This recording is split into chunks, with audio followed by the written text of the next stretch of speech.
En esta ocasión vamos a ver una reseña histórica del ricudín. Muchos hoy en día se preguntan, ¿qué es el ricudín? ¿Es algo nuevo?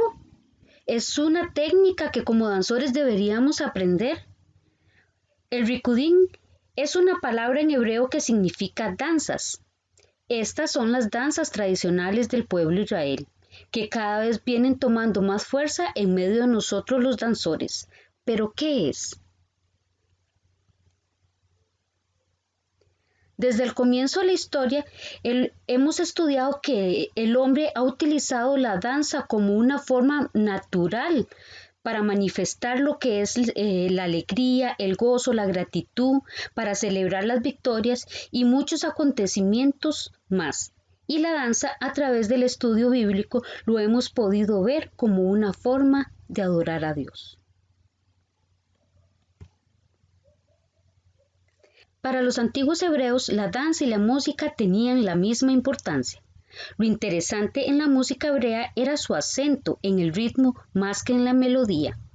Había muy pocas melodías, entre ellas las más populares se empleaban para cantar un número de salmos.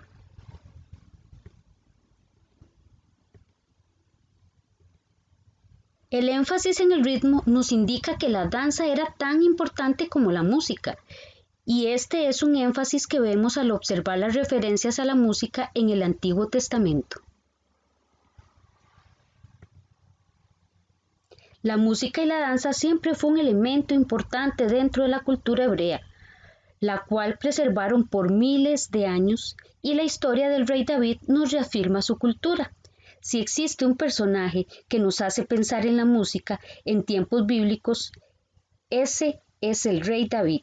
Un hombre destacado que vivió hace unos 3000 años. La realidad es que mucho de lo que sabemos sobre la música de entonces proviene de los relatos de David, desde que era un joven pastor hasta que se convirtió en rey y el hábil organizador.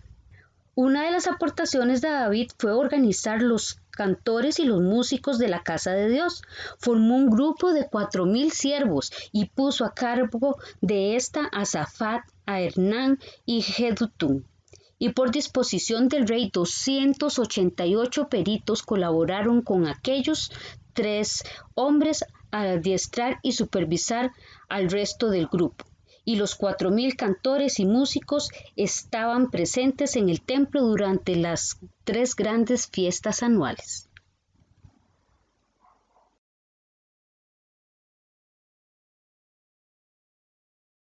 Continúa la historia con miles de años después, este pueblo se enfrenta una vez más a un exilio, en el año 70 después del Mashiach. La diáspora del pueblo de Israel es conocida en hebreo como el Galut, exilio, o también se conoce como diásporas. En el segundo exilio se produjo en el año 70 después de Cristo, cuando el general romano Titus, futuro emperador, derrotó a los judíos en la primera guerra judeo-romana y destruyó el segundo templo de Jerusalén.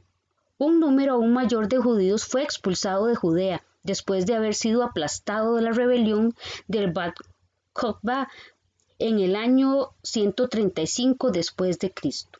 Desde entonces los judíos se dispersaron por todo el Imperio Romano y posteriormente por todo el mundo.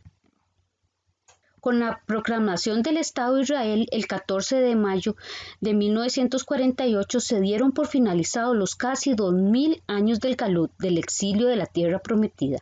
El pueblo regresa a Jerusalén y toman las calles y expresan el gozo de volver a su tierra con danzas.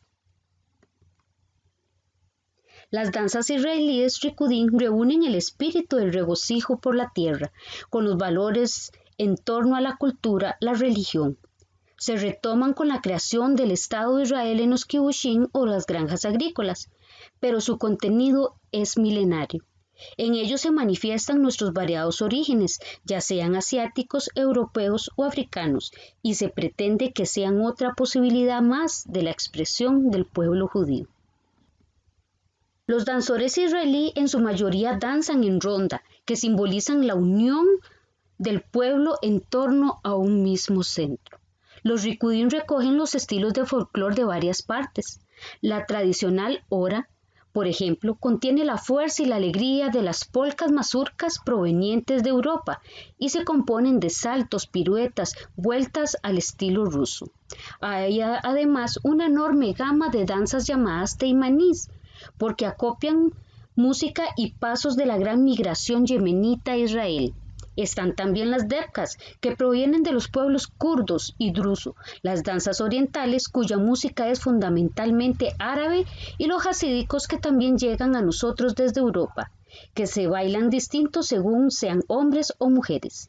Estos últimos toman la música de la liturgia y los cantos religiosos y tienen un alto contenido espiritual, invocando mucho a Dios, lo que se observa por los brazos hacia el cielo y en ronda.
Como mencionamos en otros estudios anteriores, el rikudín es enseñado en todas partes del mundo, desde el rikudín clásico hasta el rikudín moderno, el cual a través del tiempo muchos han confundido su nombre desde las danzas hebreas, danzas judías, danzas de Israel y danzas davídicas. El confundir su nombre y conocer la esencia original de este ha ocasionado variaciones en él. En cuanto a su forma de danzarlo, a los que le llaman danzas davídicas en América, le incorporaron movimientos de ballet clásico para estilizar su forma. Con la danza hebrea es la que suponemos como eran las danzas en los tiempos bíblicos, pero lamentablemente no tenemos al día de hoy una biografía exacta de cómo eran las danzas.